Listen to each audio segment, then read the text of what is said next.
एक खोटं बोलू बाई, दोन खोटं बोलू, दोन खोटं बोलू बाई, तीन खोटं बोलू. बारा चौकी वाडा, दारात गाडी घोडा, घोड्याला खायला पुरण पोळी, बाई रुपेरी थोडा.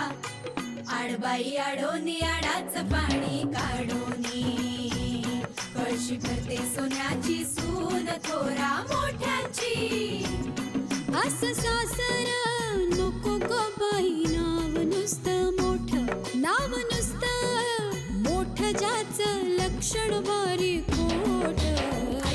पैलमा गणेश देवा, माझा खेळ मांडला, करीन तुझी सेवा, करीन तुझी सेवा, मला हवा करतार, चंद्रपोळी चौकडीत माझा संसार. तीन दगडांची चूल फुंकले निखारे, मुठभर जोंधळात सुख माझे सारे.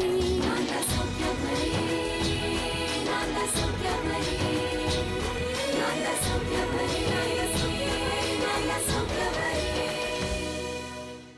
तुम्हाला कळलं नाही का?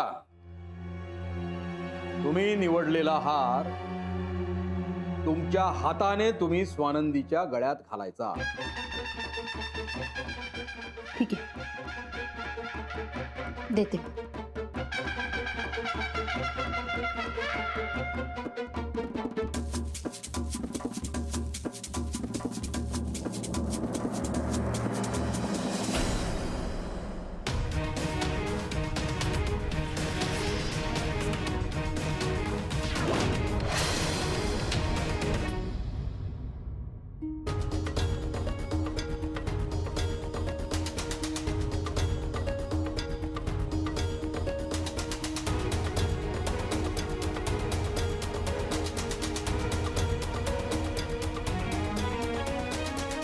भैयासाहेब,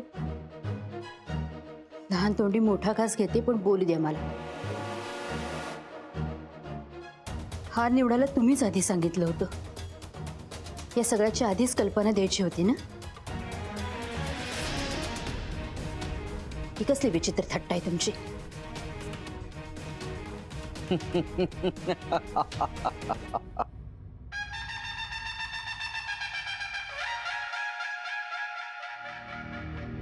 हसताय म्हणजे माझ्या प्रश्नाचं उत्तर नाहीये तुमच्याकडे, नाही का? आमच्याकडे उत्तर आहे. फक्त मुलाबाळांसमोर बोलावं का नाही ते ठरवत होतो आम्ही.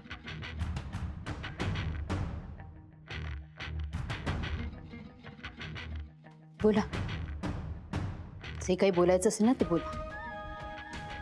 माणसाच्या जीवावर बेतलं की सगळ्यात आधी त्याची भीती पळून जाते. कुणाचा जीव मुलांवर असतो तर कुणाचा संसारावर,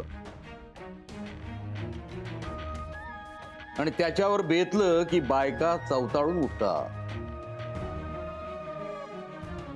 ललिता, तुमची भीती पळून गेली. वरती तोंड करून आम्हाला प्रश्न विचारताय. तुमचा जीव सोन्यात अडकलाय ना.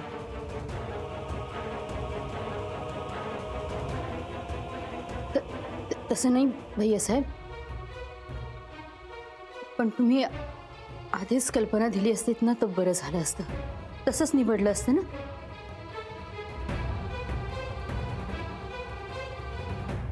आधी सांगितलं असतं तर नंतर तुम्ही जशा दिसताय तशा कशा दिसल्या असता आम्हाला.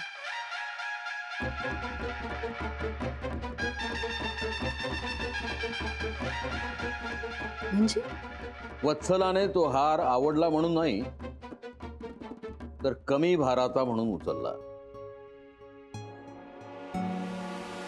निलिमाने आपल्याला आवडलेला सुंदर हार स्वानंदीसाठी ठेवला.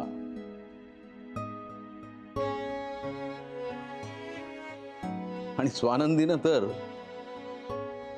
सगळ्यात शेवटी जो शिल्लक राहिला तो घेतला. वरती त्या म्हणाल्या, आम्हाला सोन्यासारखा आशीर्वाद मिळालाय. एक तुम्हीच अशा आहात की फक्त स्वतःचा विचार करता.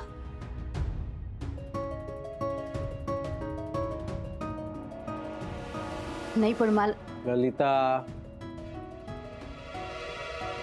त्या नाही थांबणार आता. ज्यात त्यांचा जीव अडकलाय ते सुटतंय ना त्यांच्यापासून. पण एक लक्षात ठेवा ललिता, जे आपण धाकट्यांसाठी मागे ठेवतो, जे त्यांना देतो, तेच आपल्याला परत मिळतं.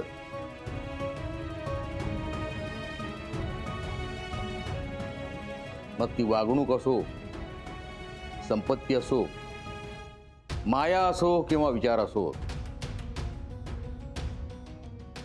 जे तुम्ही त्यांना द्याल तेच तुम्हाला परत मिळणार.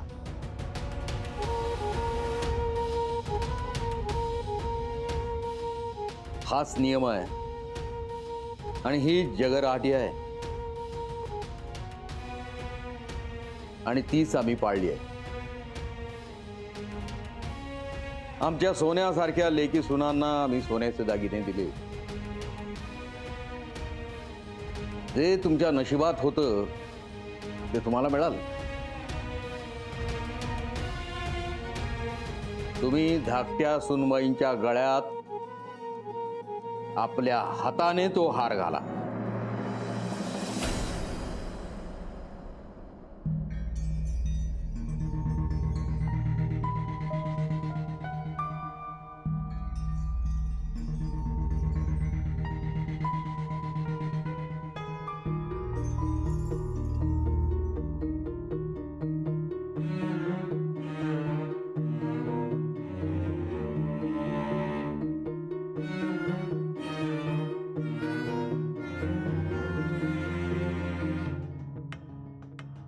आई, तुम्हाला हा हार आवडला असेल तर तुम्ही ठेवा.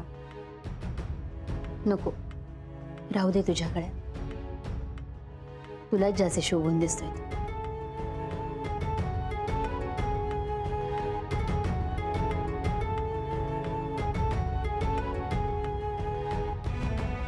आणि भैयासाहेब जे म्हणाले ना ते पटलंय मला. तुम्ही दोघी सोन्यासारख्याच आहात.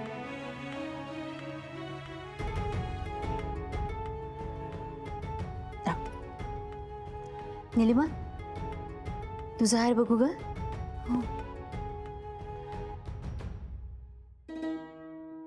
सुरेख आहे. हा, दे तिला.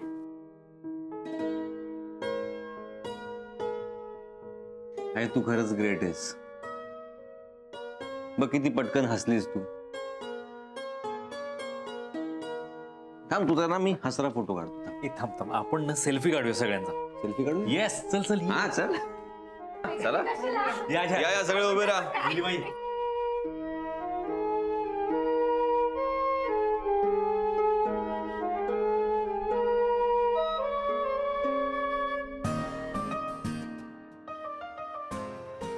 ए इंद्रनील, अरे आम्हालाही घे ना तुमच्या सेल्फी.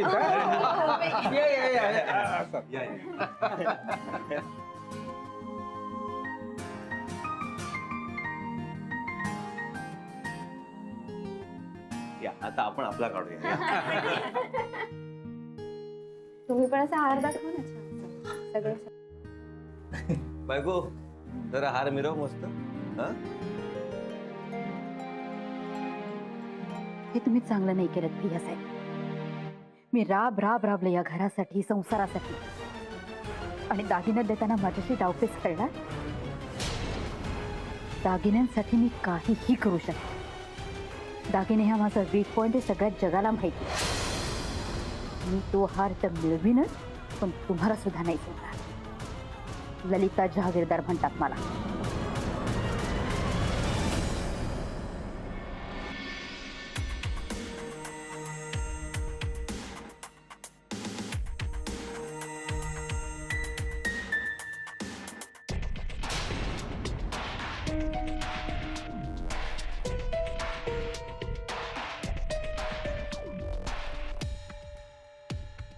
आम्ही सतत तेच म्हणतोय की तुम्हाला फक्त निवडण्याचे अधिकार दिलेत, घेण्याचे नाही. तुम्ही निवडलेला हार तुम्ही स्वानंदीच्या गळ्यात घाला.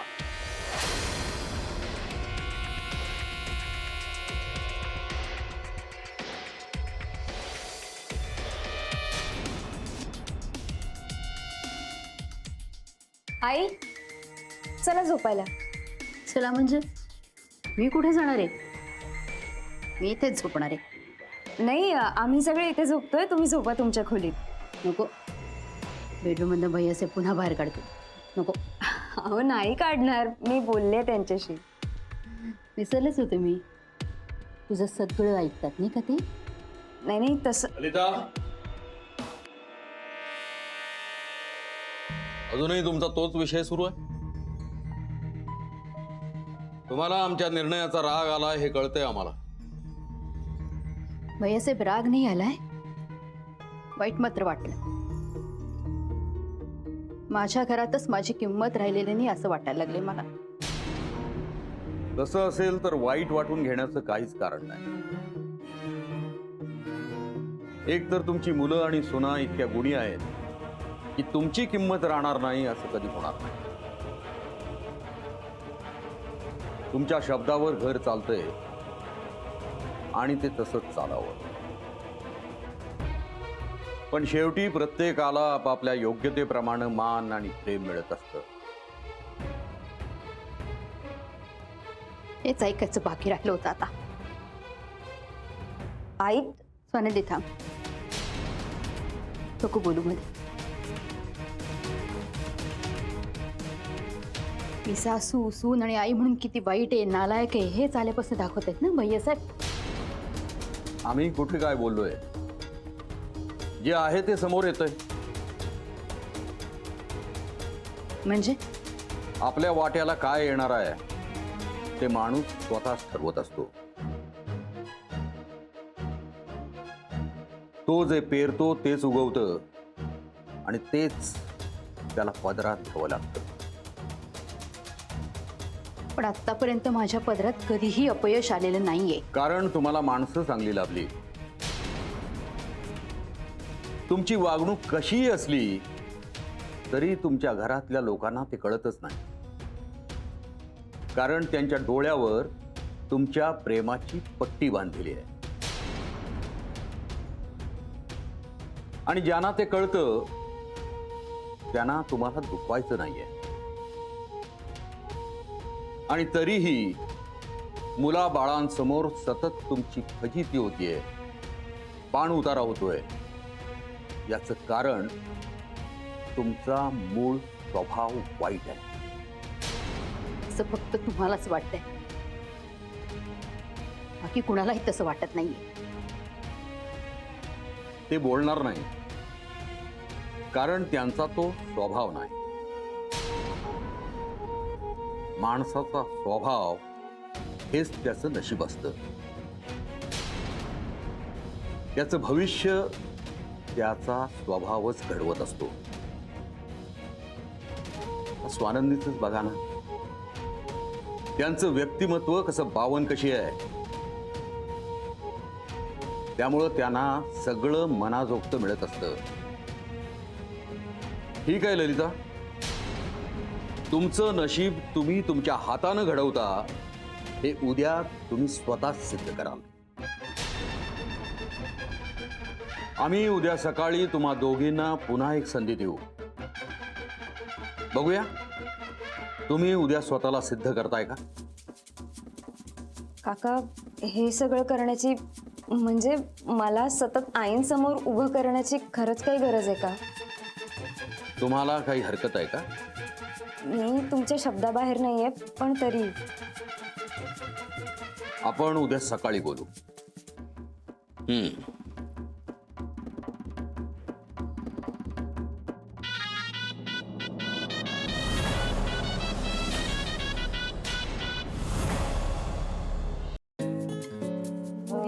मोर्या मी बाळताने सेवा करू काय जाणे, अन्याय माझे कोट्यान कोटी, मोरेश्वरा बाळ तू घाल पोटी.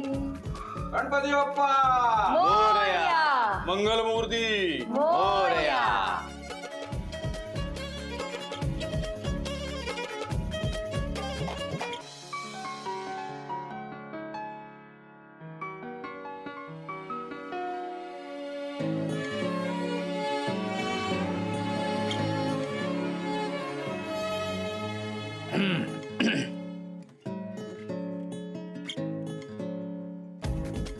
चला मी निघतो ऑफिसला. हा?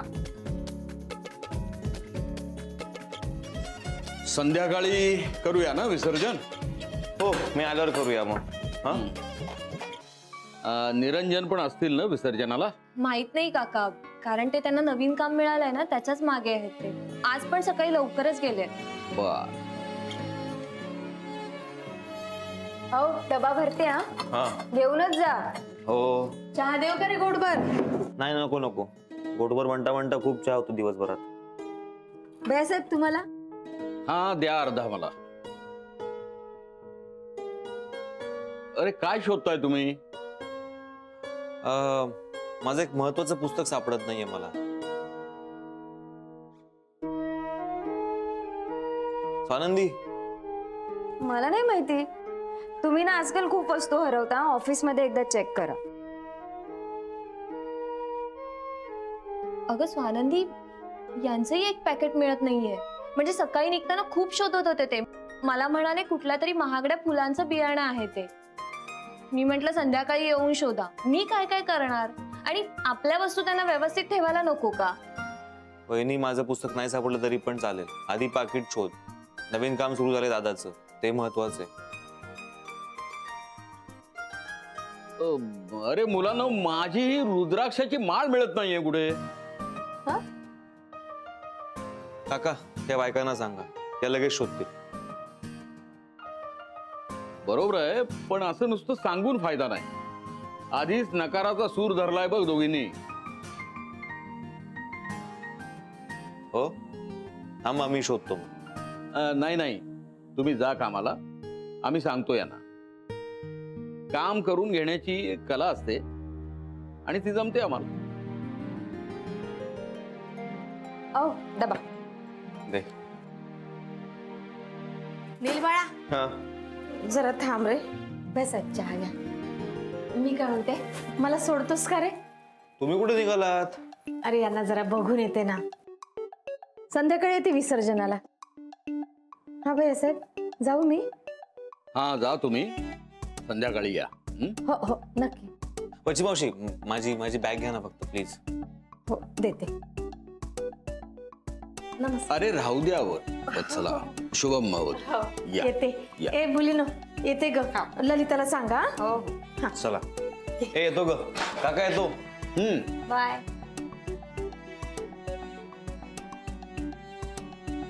ललिता, काही हवंय का? मी सांगते. नाही नको, येतील त्या. तुम्ही इथे माझ्या समोर या. या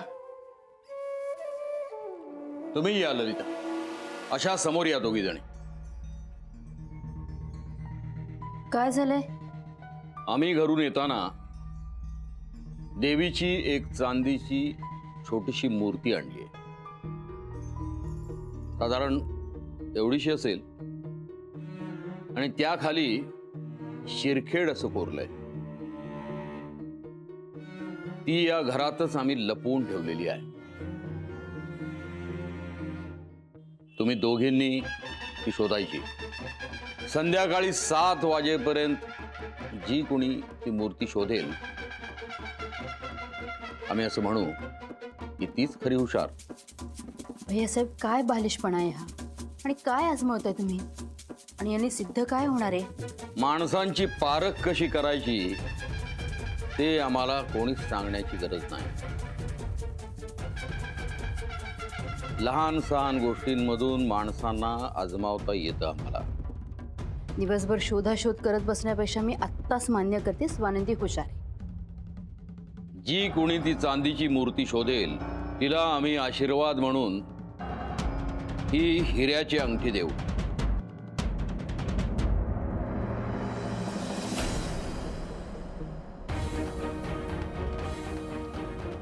मदतीला कुणाला बरोबर घेतलं तर चालणार आहे का? तुम्ही माधवची मदत घ्या आणि तुम्ही निलिमाची. लागा आता कामाला.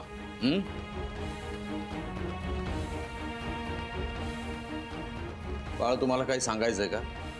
मला तुमचे आशीर्वाद हवेत, पण ही अंगठी नकोय. आणि हे सगळं कशासाठी? काही गोष्टी काही माणसं अशीच हाताळावी लागतात. तुम्ही या सगळ्याकडे गंमत म्हणून बघा आणि मला खात्री आहे तुमच्या मूळ स्वभावानुसार तुम्ही निर्णय घ्याल आणि जिंकाल.